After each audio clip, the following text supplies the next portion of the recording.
अर्जापूर शाळेचे मुख्याध्यापक शेख सलीम खुर्शीद मिया यांचा सेवापूर्ती कृतज्ञता सोहळा संपन्न. अर्जापूर येथील जिल्हा परिषद प्राथमिक शाळेचे मुख्याध्यापक शेख सलीम खुर्शीद मिया यांच्या प्रदीर्घ, आदर्श व कर्तव्यनिष्ठ शैक्षणिक सेवेच्या गौरवार्थ आयोजित करण्यात आलेला सेवापूर्ती कृतज्ञता गौरव सोहळ्यानिमित्त दिनांक 30 जून रोजी हुतात्मा गोविंदराव पानसरे यांच्या स्मरकास शेख सलीम यांच्याकडून अभिवादन व ढोल ताशा वाजत विद्यार्थ्यांनी लेझिमच्या झणकारात भव्य मिरवणूक काढली. मुख्याध्यापक शेख सलीम यांच्या शाळेच्या वतीने जंगी स्वागतानंतर अखेरची स्वाक्षरीने त्यांच्या सेवेला पूर्णविराम देताना शाळात अत्यंत उत्साहपूर्ण, भावनिक झाले होते. या सेवापूर्ती सोहळ्यासाठी मोठ्या संख्येने मान्यवर उपस्थित झाले होते.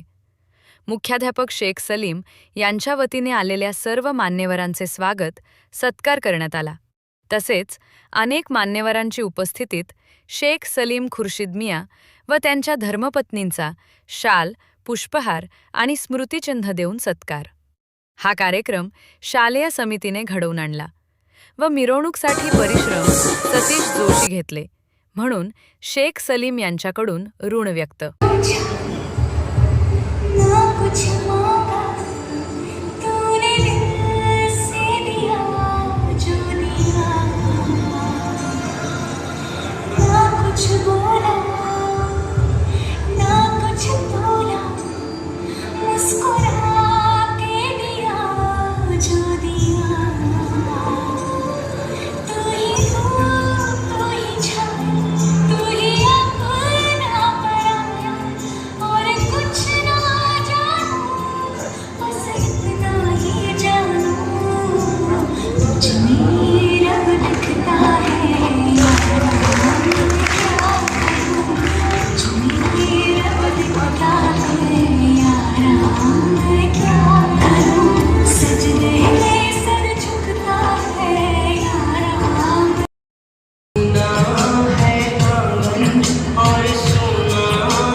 आणि असे शिक्षक आपल्यासाठी चांगले आहेत आणि त्यांच्या भावी आयुष्यामध्ये त्यांचं भावी आयुष्य, त्यांचं कुटुंबीय त्यांना सुख समृद्धीचं जावं एवढी या ठिकाणी मी अपेक्षा व्यक्त करतो, विनंती करतो.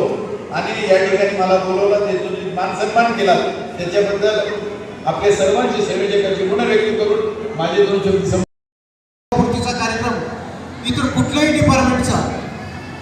डिपार्टमेंटमधल्या कोणत्याही कितीही मोठ्या अधिकाऱ्याचा एवढा मोठा कार्यक्रम मी पहिल्यांदा बघतो. आणि सलीम सर, माझं भाग्य असं मागच्या 1 ते 3 वर्षापासून कुठल्याही सेवानिवृत्तीच्या कार्यक्रमाला उपस्थित मला राहता आलं नाही, पण तुमच्या कार्यक्रमाला मला उपस्थित राहता आलं. त्याचं कारण आमच्या मनसुरे सलगर सरला माहिती आहे की जिथं श्वास घ्यायला मला 2 मिनिटाचा वेळ कुठल्याच कार्यक्रमाला उपस्थित राहता येत नव्हतं. परंतु मला एक शिक्षक म्हणून समाजाकडे पाहत असताना शिक्षक कसा असला पाहिजे, शिक्षकांची नेमकी भूमिका कोणती असली पाहिजे, म्हणजे बदलत्या समाजाचं वास्तविक चित्र त्यांच्या एकत्रित व्यक्तिमत्वामध्ये कशा पद्धतीने पाहायला पाहिजे, ते विद्यार्थ्यांना एक चांगलं संदेश देण्याचं काम या शिक्षकांना करत असतं. म्हणजे शिक्षकाची जर उदाहरणं जर घ्यायची असली महाराष्ट्रामध्ये, आपण प्रामुख्याने घेतो म्हणजे साने गुरुजींचं उदाहरण घेतो. साने गुरुजी आपल्या साहित्यातून किंवा आपल्या शिक्षणाच्या ज्ञानदानातून त्यांनी अत्यंत पवित्र असं कार्य केलं आहे. म्हणून त्यांचं साधना हे कुटुंबाचं अत्यंत महत्त्वाचं साधना आपण पाहत असतो. या माध्यमातून आपण लक्षात येईल फक्त साने गुरुजी यांचं कार्य जर घेतलं म्हणजे हे अलीकडच्या काळातलं अशा पद्धतीचं शेख सलीम सर मला साने गुरुच्या रूपामध्ये दिसतात. परंतु साने गुरुजी आणि सर्व गावकरी, माता भगिनी, बंधू भगिनी, गावातले लहान आणि थोर असणारे सर्व नागरिक आणि माझे विद्यार्थी ज्यांना मी दैवत समजत होतो 40 वर्ष, आणि त्यांच्याकडे बघून मला ऊर्जा मिळत होती आणि मी माझ्या घरातले सर्व दुःख त्या ठिकाणी त्या विद्यार्थ्याच्या समोर गेल्यानंतर विसरत होतो. हे वास्तव आहे. तर माझे सर्व चिमुकले आणि आज जे व्यासपीठावर बसलेले माझे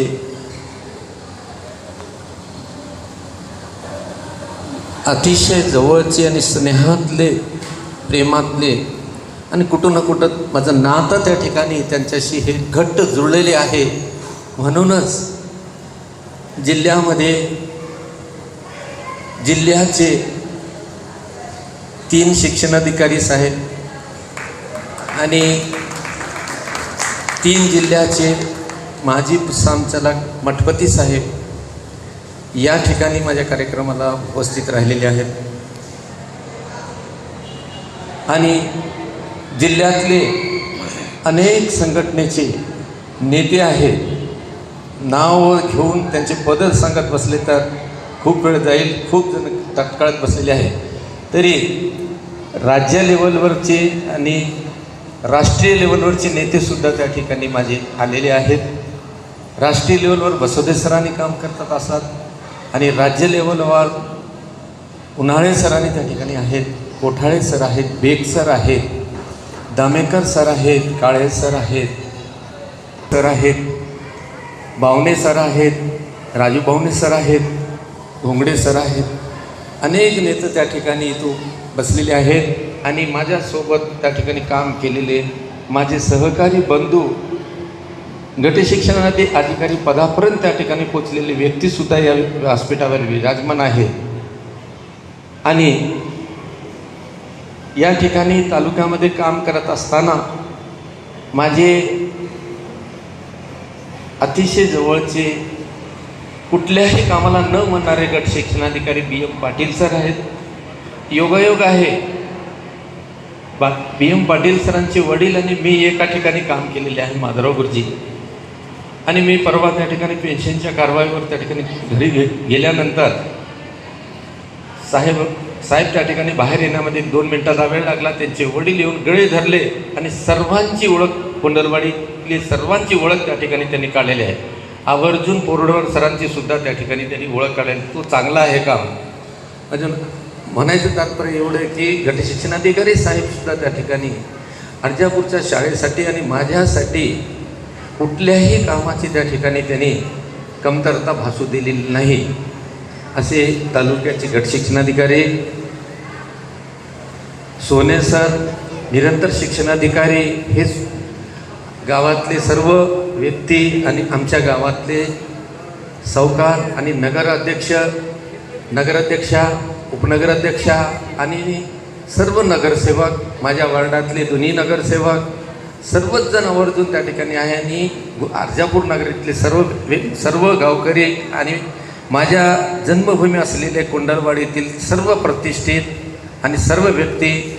आणि हा कार्यक्रमासाठी गेल्या 1 महिन्यापासून खरोखरच एक जिल्हा परिषदच्या शिक्षक जिल्हा परिषदमध्ये आहे असं मला वाटले. असे जोशी सर 1 महिन्यापासून या कामाचं नियोजनाची पूर्ण तयारी सर आणि इतुंबत बारीक बारीक त्या ठिकाणी मुलांपासून ते गावातल्या लोकांशी सर्वांना एका माळेमध्ये आणण्याचं काम त्या ठिकाणी करून हा उत्कृष्ट असा सोहळा आणि कर्मभूमी आणि जन्मभूमी या दोन्हीमध्ये त्या ठिकाणी दोन्ही लोक या ठिकाणी उपस्थित आहेत आणि असा एक संगम आणि सूर त्या ठिकाणी कार्यक्रम त्यांनी घडवून सर्व गावकऱ्यांच्या मदतीने आणि सर्व समितीच्या मदतीने त्यांनी घडवून आणलेला आहे.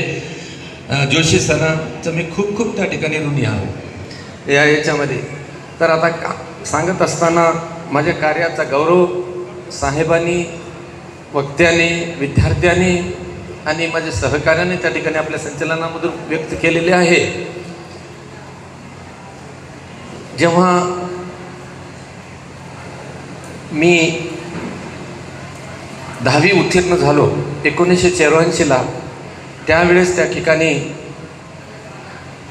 माझे वय 16 वर्षाचे होते आणि DEDला माझा नंबर लागला. मी मिलिंद शाळेमधला स्कॉलर स्टुडंट असल्यामुळं पहिल्याच याच्यामध्ये नंबर लागल्यानंतर 2 वर्ष DED करत असताना माझे वडिलाचे अकाली निधन हार्ट अटॅकने त्या ठिकाणी फक्त एकाच वर्षामध्ये झालेले आहे. एका वर्षामध्ये झाल्यानंतर मी DED सोडलो होतो. आज या ठिकाणी माझे गुरु येणार होते, शेख शब्बीर येणार होते. त्या ठिकाणी काही अपरिहार्य कारणामुळे गुडघ्याचा प्रॉब्लेम असल्यामुळं ते आले नाहीत. तर त्यांनी मला घरी येऊन त्या ठिकाणी DEDला पुन्हा नेले. 1.5 महिना गॅप पडल्यानंतर नेले आणि पुन्हा नंतर त्या ठिकाणी साबळे सर आणि शेख सरांनी या दोघांनी मला आर्थिक पुरवठा करून माझी आर्थिक परिस्थिती त्यावेळेस जेमतेम म्हणजे फार कमी होती. कुठलंही जमीन, शेत, जायदाद, घर दार काहीच नव्हतं आणि अशा परिस्थितीमध्ये या 2 गुरुजनांनी मला त्या ठिकाणी DED करायला लावले आणि DED झाल्यानंतर माझे 10वीपर्यंतचे या ठिकाणी आदरणीय गुरु देवकरे सर उपस्थित आहेत, कदीर सर आहेत आणि पुन्हा त्याच्यानंतर वाघमोडे सर, हे 3 जण त्या ठिकाणी जिवंत आहेत आणि या 3घांनी मिलिंद शाळेमध्ये नोकरीच्या वेळेस त्या ठिकाणी या विद्यार्थ्याला त्या ठिकाणी घ्यायलाच पाहिजे म्हणून SD ला उभं करा